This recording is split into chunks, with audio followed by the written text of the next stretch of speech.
And I used to be the leader of the off-reserve organization called the United Native Nations, and at the national level I was the Native Council of Canada president.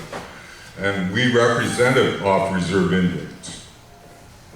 And when I was going to any meeting, provincially or federally, I was the only one. Because off-reserve people don't have money to run an organization and to send delegates from every community.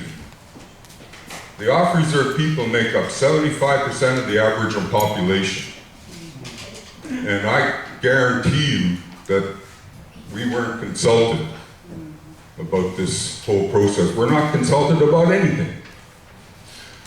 The reason we're not consulted about anything is because the government has made only 25% of the Aboriginal population status Indians who reside on reserve, and that's the budget that they go by. The rest of us are left out in the cold.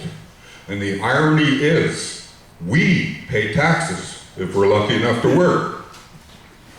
And the other cruel irony is that we're Indians, but we're not allowed to speak at the Assembly of First Nations. What's that about? We're not allowed to vote.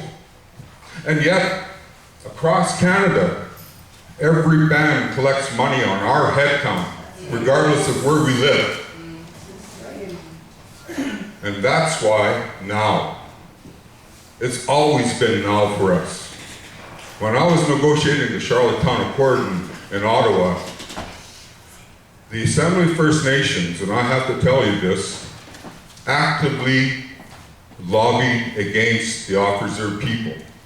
They said, we'll take care of you. We'll take care of you. Yeah, look at it. Look at us. Anybody looking after us? And that's what the government loves, and that's what the government will keep doing. I'm doing my thesis on the off-reserve situation because I'm going to prove that it needs constitutional change to alter the off-reserve situation. There is no other way to deal with it. And it also, we need to start talking among ourselves off-reserve here and decide whether we want to represent ourselves and in what kind of a body, because there are no bodies around to represent us anymore.